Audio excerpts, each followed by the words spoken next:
আমাদের শখের জিনিসগুলো আমরা এইভাবে মানে ব্যাডের মধ্যে সাজিয়ে রেখে দিয়েছি। কবে যে নিজেদের বাড়িঘর হবে আর কবে যে এগুলো সব ইউজ করতে পারবো। চলো আমার কাজটা আমি করে নিই, পরে আবার তোমাদের সঙ্গে কথা বলছি। কেমন?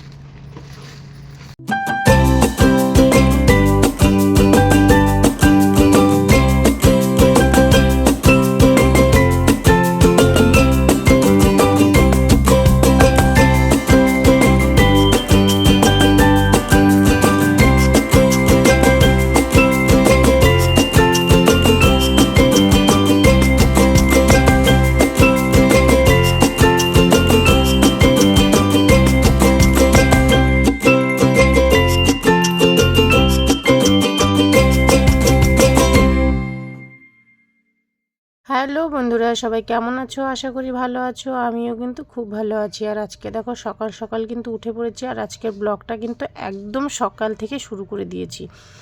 তো সকাল 6টার থেকে শুরু করেছি ব্লগটা। তো দেখো এদিকে কিন্তু আমার ব্রেকফাস্ট রেডি, ছেলে মেয়ে চলে গেছে স্কুলে, তোমাদের দাদাভাই ছাড়তে গেছে।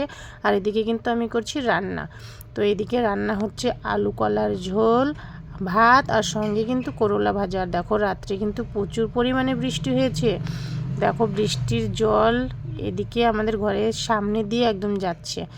তো চলো এখন যাব কিন্তু ডিউটিতে, ডিউটির জন্য রেডি হয়ে নিই। সঙ্গে তো আকাশে মেঘ আছে। রেডি হয়ে গেছি, আর রেডি হয়ে কিন্তু আমি বেরিয়ে পড়ছি, কারণ ডিউটি যাওয়ার সময় হয়ে গেছে, লেট হয়ে গেল আজকে। আর বৃষ্টি পড়ছে ঝিরিঝিরি, যেতে পারবো। তো চলো কাজে থেকে আসি, তারপরে আবার তোমাদের সঙ্গে কথা বলবো। কেমন? এই মাত্র কাজে থেকে এলাম, যা পরিমাণে গরম পড়েছে। আর এই দেখো কালকে সোমবার ছিল, কালকে রাত্রে গিয়ে এখানে হাট বসেছিল, হাটে গিয়ে পড়ে এসেছি। তো আজকে তো মঙ্গলবার, দেখো কেমন লাগছে বলবে কিন্তু। গৌরিয়া কালাইয়া লাদে মুঝে হারে হারে চুরিয়া, ও ও ও আপনা বানালে মুঝে বালমা। কি বলো তো, কাঁচের চুড়ি পরি না, এরকম হাত ভরে চুড়ি কিন্তু বেশ ভালোই লাগে। তো যে পরেছি বেশ ভালো লাগছে, মানে মনের ভেতরে না খুব আনন্দ লাগছে যে দুই হাতে কিন্তু পরেছি। তোমাদেরকে দেখাচ্ছি, এই কেমন হয়েছে অবশ্যই বলবে। কেমন? আর কানেরগুলো না যেন আমি পরতেই পারছি না, খুব চুল করছে। দেখি ভাবছি যে সোনার টপগুলো ছিল, মানে সোনার যে কানেরটা সবসময় পরার জন্য ওটা বের করে নেবো। কী করবো বলো, এত গরমে কেনা কানের পরতেই পারছি না। চলো এখন এলাম, দেখি ঘরে কি কি করা যায়। ঘরের কাজকর্ম তো ওরকমই পড়ে আছে। আমার টেবিলের অবস্থা কালকে হালকা ফুলকা একটু সাফ করেছিলাম, বাকিটা এরকমই রাখা আছে, কারণ দুদিন শরীর ভালো ছিল না, তারপরে কালকে উপাস ছিলাম। তো সব মিলিয়ে অস্থিরতা। এই যে বিছানা খাতার এই অবস্থা। সকালে মেয়ে পূজা দিয়ে গেছে, দেখো পূজার বাসন টাসন রাখা আছে। এই বিছানাটাও গোছানো আছে, কিন্তু ঠিক করে ঝাড়তে হবে। তো মেয়ে তো সকালে পুজো দিয়ে গেছে, পুজো দিয়েই বেরিয়ে গেছে, আমিও বেরিয়ে গেছি। হাজব্যান্ডকে বলেছিলাম বাসনগুলো উঠিয়ে রাখতে, বোধহয় সময় পাইনি, ওই জন্য ওরকম আছে। কোনো ব্যাপার নেই, আমি চান করে এসে রেখে দেবো। এই যে আমাদের ভোলেনাথ বসে আছেন, ভোলেনাথকে না ভাবছি উপরে বসাবো, মন্দিরের উপরে। এই জায়গাটা পরিষ্কার করে একটা কাপড় বিছিয়ে এই জায়গায় বসাবো। তো কেমন হবে অবশ্যই কিন্তু তোমরা কমেন্ট করে জানাবে কেমন। কারণ এই যে মন্দিরের ভিতরে এখন গোটা শ্রাবণ মাসে মন্দিরের ভিতরে কেমন জল চালাতে হবে প্রতিদিনই। তো এখানে বসানোটা কি ঠিক মন্দিরে? আমার তো মনে হচ্ছে এই জন্য জল দেবো, হয়তো মন্দিরটা ভিজে না যায়। আর এখানে রাখলে কী হবে বলো তো, দেখতে পারবো সবসময়, মন্দিরের উপরে থাকবে, ভালো লাগবে না? কৈলাস পর্বতের মতো একদম উপরে। খুব সুন্দর করে এখানে সাজিয়ে সব কিছু সাফ সুতরা করে ভাবছি এই জায়গায়। কেননা প্রত্যেক বছর আমি উপরেই রাখি, প্রত্যেক বছর বলতে হয়তো গেলবার তো রেখেছিলাম এখানে, তার আগের বারে মন্দিরটা ছিল না বোধহয়, না তার আগের বার ছিল না, তো এখানে রেখেছিলাম। ভালো মানে বেশ সুন্দর লাগতো, চোখে পড়তো, দেখতে বেশ সুন্দর লাগতো। আর এই যে পুজোর যে কাপড়গুলো এখানে বিছাই, সেই কাপড়গুলোও দেখো এখানে এখনও ওরকমই আছে। কালকে মন্দিরে টুকরি নিয়ে গেছে, মানে এই টুকরিটা নিয়ে এখানেই রেখে দিয়েছে, এর উপরে ধোয়া জামা কাপড়গুলো রেখে দিয়েছে মন্দিরে। আমি 3-4 দিন হয়ে গেল হাত লাগাতে পারছি না মন্দিরটা। কালকে উপোস করেছি জানো তো, পুজো দিতে পারিনি, মানে পুজো দিইনি। আর কেন দিইনি তোমরা খুব ভালো করেই জানো, কারণ প্রত্যেক মেয়েদের যা প্রবলেম আমারও সেই প্রবলেম ছিল। তো হয়ে গেছিলো, যদি কালকে মাথাটা ঘষতাম পুজো করতে পারতাম। তো কালকে ছেলের আবার জন্মবার ছিল, ওই জন্য আর মাথাটা ঘষিনি। তো এমনি উপোস করেছি, মেয়ে পুজো করেছিল, আর মেয়ের সঙ্গে মন্দিরে গেছিলাম, দূরে থেকে প্রণাম করে ওখানে একটু বসেছিলাম, বসে টসে তারপরে এলাম। আর এই যে এখন চলো একটু দেখি, বোন আসছে, বোনকে ডাকলাম, বোন আসছে, বোনের সঙ্গে একটু কথাবার্তা বলে তারপরে চান করবো। আর আজকের বাইরেটা একেবারে মেঘলা মেঘলা, বৃষ্টি হয়েছে, যে সকালে বললাম বৃষ্টি হয়েছে, এখনও ঝিরিঝিরি পড়ছিল। আসার সময় ভিডিও করিনি, কারণ কথা বলতে বলতে চলে আসছিলাম। তো দেখো আমাদের এখানে পুরো মেঘের এইরকম অবস্থা।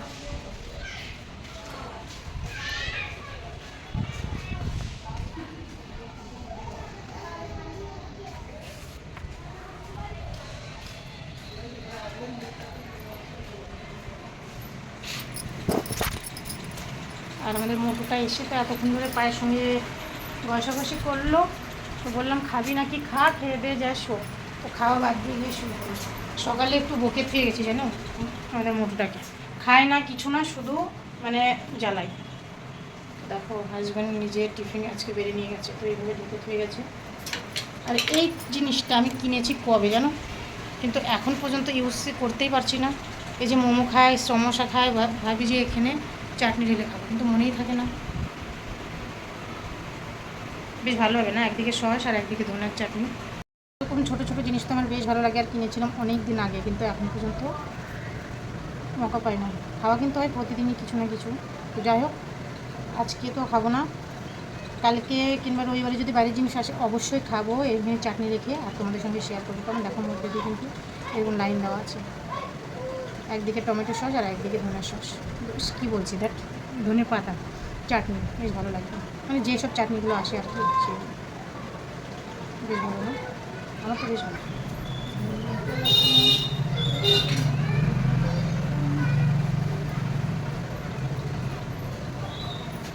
আরও একটা জিনিস শেয়ার করে দেখো, আমার ছেলের জন্য আমার হাজব্যান্ড গিফট এনে দিয়েছে। কী বলো তো এটা, আগে আমরা কেরোসিন তেল যে বাতিতে বা হাঁড়িখানে ঢালতাম না, করপা বলে, সেইগুলো আমার ছেলে বোতল ভরে ফ্রিজে রাখার জন্য। তো ওর খুব অসুবিধা হয়ে যায় জলের বোতল একটু করে ঢালতে। তো বলেছে বাবা আমার জন্য না একটা, এই যে জল ঢালে না ওগুলোকে কী বলে, ও তো নাম বলতে পারিনি করপা, তো বলেছে এই যে কী বলে না, ওটাই নিয়ে এসে দেবো। তো দেখো কালকে হাজব্যান্ড হাঁটছিলো, এখানে মানে বাজার ছিল, সেখানে খুঁজে খুঁজে যে ছেলেকে নিয়ে এসে দিয়েছে। আমার ছেলে তো ভীষণ খুশি, আনার সঙ্গে সঙ্গে নিজেই মেজে টেজে একেবারে বোতল করতে চলে গেছে। বলছে থ্যাংক ইউ বাবা, মানে খুব পছন্দ হয়েছে। তোমরা কারা কারা ইউজ করো বোতল ভরার জন্য, ফোন করে বলবে, কমেন্ট করে বলবে। আজকে কি হয়ে গেছে গো তোমাদের সঙ্গে, উল্টা পাল্টা এত কথা কেন বলছি বুঝতেই পারছি না, শুধু মুখে উল্টা পাল্টা কথা বলছি। চলো কেমন হয়েছে অবশ্যই কিন্তু কমেন্ট করে জানাবে। এটা কিন্তু আমার ছেলের ভীষণ পছন্দ হয়েছে, ভীষণ, মানে খুবই হ্যাপি। বন্ধুরা এই দেখো কিছু রিলস বানিয়ে নিলাম, রিলস বানানোর পরে এই যে একটু কফি বানিয়ে নিয়েছি, অল্প চা বানাইনি, কফি বানিয়েছি। তো দেখো আমি আর এই যে বোন চলে এসেছে, বললাম যে বোন আসবে, এই দেখো বোন কই গেলি তুই। তো বোন আর আমি একটু কফি খেয়ে নিচ্ছি। আর বোনের লেগেছে প্রচুর এই কফির জন্য করে না, বোনের লেগেছে প্রচুর পরিমাণে ঠান্ডা।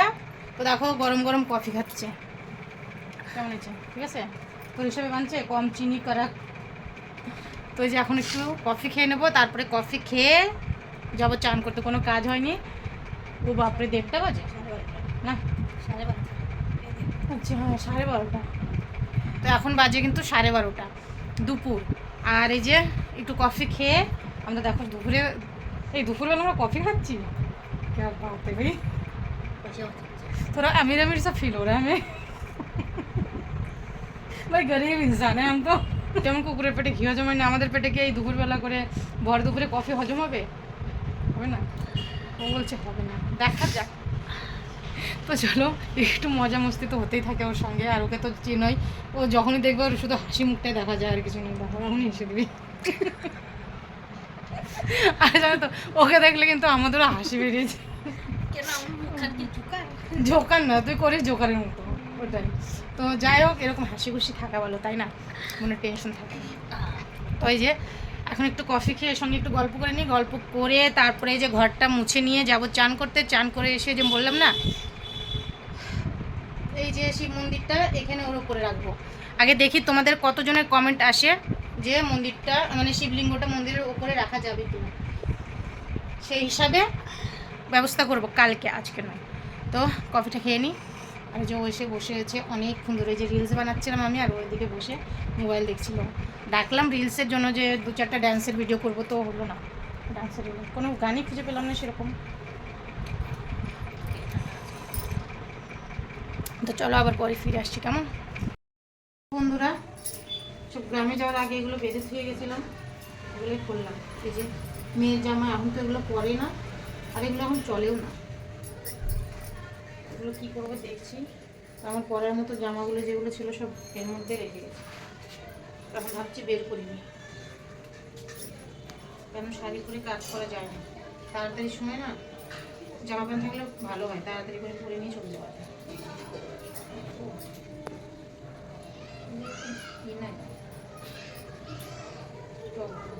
নিচেকার প্যান্টগুলো উঠে গেছে, যে শাড়ি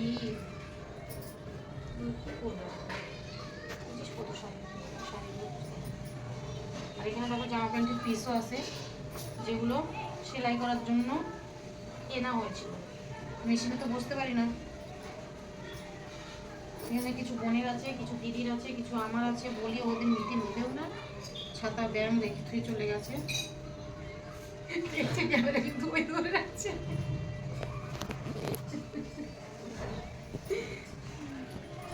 দেখো জামার পিসগুলো এখান থেকে কিছু বানিয়েছিলাম, তাই না? দেখি কবে বসা যায়, আবার একদিন সময় করে বসতেই হবে। এই যে সুতির দুপাট্টা, আর এগুলো তো এখন গরমের সময় পরাও যাবে না। এগুলো হালকা শীতের সময় ঠিক আছে, জামাগুলো না ভালো লাগে না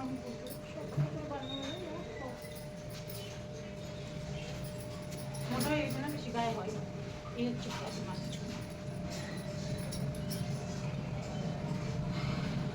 তো দেখো বন্ধুরা, আমি এদিকে জামা কাপড়গুলো বের করে যেগুলো রাখার সেগুলো রেখেছি, বাকিগুলো কিন্তু আমি উঠিয়ে দিয়েছি।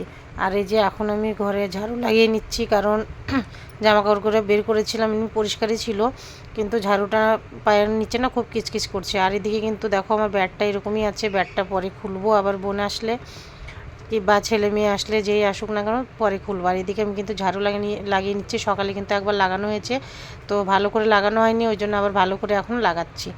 আর জানো তো জামা কাপড়গুলোর পিস সহকারে অনেক দিন আগে কেনা হয়েছিল, যে যখন আমি সেলাই শিখতাম তখন।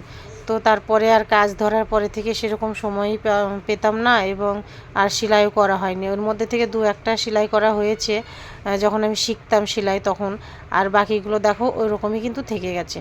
প্রায় 2-2.5 বছর কিন্তু হয়ে গেছে জামা কাপড়গুলো কিনা। তো দেখি কবে আবার বসা যায় আর কবে সেলাই করা যায়। একটু একটু বসলে চেষ্টা করলে পারবো, খারাপ হলেও কোনো ব্যাপার নাই কি, কারণ বাড়িরই আমাদেরই সব নিজেদেরই মানুষের, মানে সেলাই শেখার জন্যই আমি নিয়েছিলাম আর কি, যে আমার শেখাও হবে আর হবে। আর এগুলো কিন্তু খুব সস্তাতেই নিয়েছিলাম, যার জন্যই বলছি যে খারাপ হলেও কোনো অসুবিধা নেই। তো এখানে দিদির আছে, বোনের আছে, আমার আছে। কিছু জামার প্যান্টগুলো তো বানিয়েছিলাম সবগুলোই, শুধু জামাগুলোই বানানো হয়নি। তো এখানে দেখো প্যান্টেরও একটা পিস আছে, যেটা পাটিয়ালা বানানোর জন্য 2.5 মিটার নেওয়া হয়েছিল, সেটাও আছে। পাটিয়ালা প্যান্টটা বানানো হয়নি, আর জামাগুলো বানাবো। আর এদিকে দেখো বোনের বাড়ি থেকে ব্রাশটা নিয়ে এসেছিলাম, কারণ আমার ব্রাশটা আমি গ্রামে যাওয়ার পরে হাজব্যান্ড জানি না কি করেছে, খুঁজে পাচ্ছিলাম না। তো আমি একটা নতুন ব্রাশ নিয়ে এসেছি, তখন আমার বোনের ছেলেকে বলছি যে নিয়ে যা সেটা। আর এদিকে দেখো বাইরে আমি ধুয়ে দিচ্ছি, কারণ বৃষ্টি হয়েছিল। বৃষ্টিতে আর এখানে জানো তো রাস্তার ধারে মানে সিঁড়ির ধারে ঘর, তো যতবারই ধুই না কেন আর যতবারই ঝাড়ু লাগাই না কেন নোংরাই হয়ে যায় পুরো একদম, কারণ সবাই জুতো পরে যায় আর পুরো মাটি মাটি হয়ে থাকে। যত দেখো আমি কিন্তু সকালে কিন্তু ঝাড়ু লাগানো হয়েছে, আবার কাজে থেকে এসে লাগাই, আবার দেখো ধুয়ে দিই, তবুও কারণ মাটি মাটি যায় না। তারপরে দেখো ছেলে মেয়ে স্কুল থেকে এসেছে, আর ব্যাগের ভেতর থেকে যে জামা কাপড় পটলিটা বের করেছিলাম এটা এখন রেখে দেবো, কারণ কেউ ছিল না, ব্যাগটা একজন ধরা লাগবে। তো বোন তো চলে গেছিলো, তো যে ছেলে এসেছে ছেলেকে দিয়ে ধরিয়ে তারপরে কিন্তু আমি রাখছি। আর দেখো শখের জিনিসগুলো কিনে কিনে সব কিন্তু ব্যাগের নিচে চাপা পড়ে গেছে, কারণ এই যে ভাড়া বাড়িতে থাকি, রাখার মতো সেরকম জায়গা নেই, কোথায় রাখবো বলো। কিছুদিন তো সাজিয়ে রেখেছিলাম মানে যে সামচের উপরে, তো বাড়িতে মোটু থাকার কারণে এখন অসুবিধা হয়ে যায়, জন্য ভেতরে রেখে দিয়েছি। কবে গ্রামের বাড়িতে নিজের বাড়ি ঘরে যাব তবে গিয়ে সাজিয়ে রাখবো শোকেসের মধ্যে।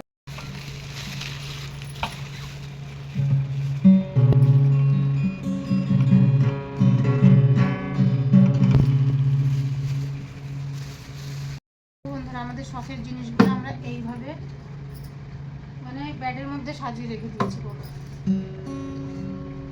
কবে যে নিজেদের বাড়ি ঘর হবে আর কবে যে এগুলো সব ইউজ করতে পারবো।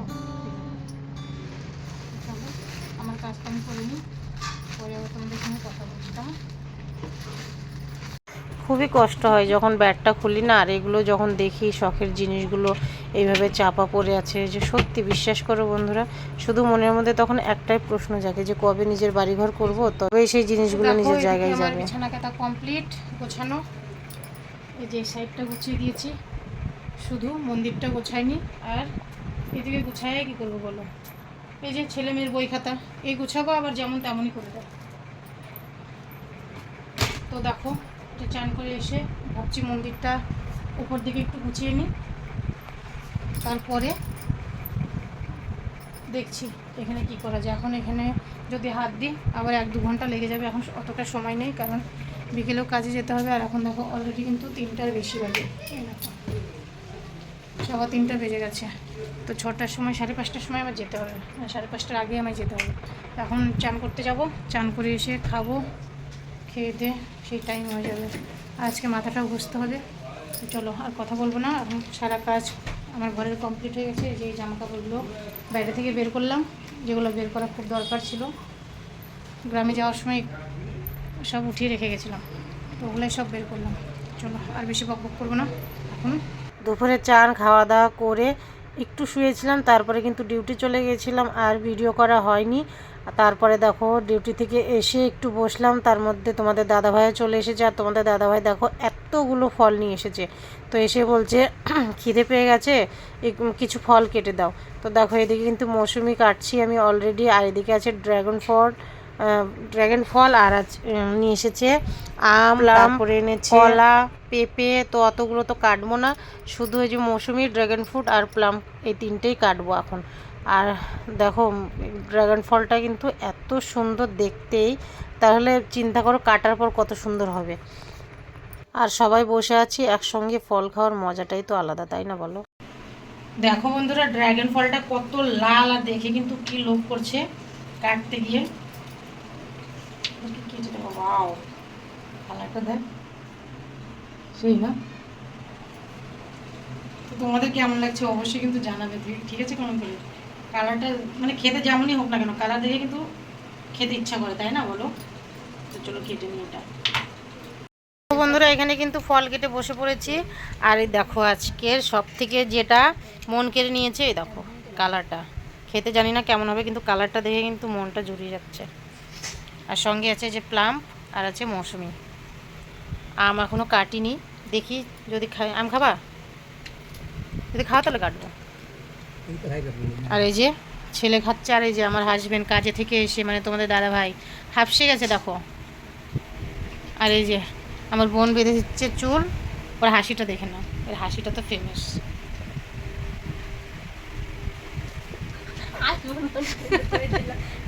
দেখেছো, এর হাসিটা কিন্তু ফেমাস। আমার ভিডিওতে এর হাসিটা না থাকলে ভিডিওটা জমবেই না, ব্লগটা, সত্যি কথা বলছি। আর এই যে আমাকে দেখো, টুটি খুলে গেছিলো, আর পুরো এই যে সামনে দিয়ে ভিজে গেছে জামা। ও কত সুন্দর লাগছে। আর আমার হ্যাঁ নেল পলিশটা লাগিয়ে কেমন লাগছে অবশ্যই কিন্তু বলবে। এই কালারের নেল পলিশ জীবনের প্রথমবার লাগালাম। আরে আমার বোনও কিন্তু প্রথমবার লাগিয়েছে, ও তো প্রথমে বললো ভালো লাগছিল না। এই যে, তো অবশ্যই কিন্তু কমেন্ট করে বলবে এই যে চুড়ির সঙ্গে নেল পলিশ কেমন লাগছে। চলো এখন রান্না করবো, জানি না কি রান্না করবো, পরে আবার কথা বলছি। যা রান্না করবো তোমাদের সঙ্গে শেয়ার করবো, যদি রান্না করি। আর যদি না করি তাহলে তো দেখো বন্ধুরা, এই যে কালার যেরকম, মানে যত সুন্দর খেতেও কিন্তু ততটাই সুন্দর, টেস্টি টেস্টি। ভাবলাম শুধু বোধহয় রঙই সুন্দর, খেতে অতটা ভালো হবে না, কিন্তু খেতে কিন্তু দারুণ। সত্যিই খুব সুন্দর। তোমাদের কার কার পছন্দ অবশ্যই কিন্তু বলবে কেমন। তো দেখো বন্ধুরা, এখন কিন্তু রাত হয়ে গেছে আর রাত্রি বাজে 10টা 5। আর কিছু রান্না করিনি, সকালে রান্না করা ভাত ছিল আর যে লায়ের তরকারি ছিল ওটা দিয়ে দেখো একটু গরম করে নিয়েছি। খেতে কিন্তু টেস্টি হয়েছে, ঘি দিয়ে গরম করেছি, ভালো লাগছে খেতে। আর সঙ্গে যে দই নেবো, বিরিয়ানির মতো হয়ে গেছে। আর হাজব্যান্ড কিন্তু খেলো এই যে শুকনো ভাত, সাদা ভাত, আর যে আলু কলা দিয়ে যে সকালে সবজি রান্না করেছিলাম ওটাই ছিল, ওটাই খেলো। কারণ অনেকগুলো ভাত ছিল ওই জন্য আর রান্না করিনি। তো দেখো ছেলেকে ডাকছি, ছেলে যে কখন এসে ঘুমিয়ে পড়েছে দেখিনি। আমরা ওদিকে সবাই বসে কথা বলছিলাম, আরও শুয়ে পড়েছে। তো আর ভিডিওটা বেশি বড় করব না, কারণ অনেকই রাত হয়ে গেছে আর ভিডিওটা অনেক বড় হয়ে যাবে। তো ওই জন্য আর দেখো এদিকে আমাদের মোটুর জন্য খাবার মাখাচ্ছে। মোটুটার জন্য খাবার মাখিয়ে দিচ্ছে। তো চলো আমরাও খেয়ে নিই। আর আজকের মতো এই পর্যন্ত। যদি ভিডিওটা ভালো লেগে থাকে অবশ্যই একটা লাইক কমেন্ট শেয়ার করে দিও। আর যারা নতুন বন্ধুরা আছো তারা অবশ্যই সাবস্ক্রাইব করে পাশে থেকে বেল আইকনটা প্রেস করে দিও নতুন নতুন ভিডিও পাওয়ার জন্য। আর তোমরা কে কী জানতে চাও আমার ব্যাপারে সেটা তোমরা কিন্তু অবশ্যই বলবে কমেন্ট করে কেমন। তো চলো খেয়ে নিই। ঘুম ধরে গেছে, চোখটা দেখেছো পুরো ঘুম ঘুম চোখ কিন্তু একেবারে। কারণ সেই সকালে উঠেছি, শোয়ার সময় পাইনি একটু, মানে দুপুরবেলা, দুপুর তো নয় বিকেলের দিকে একটু ঘুমের মতো এসেছি, আবার কাজে যাওয়ার সময় হয়ে গেছে উঠে পড়েছি। চলো আজকের মতো টাটা।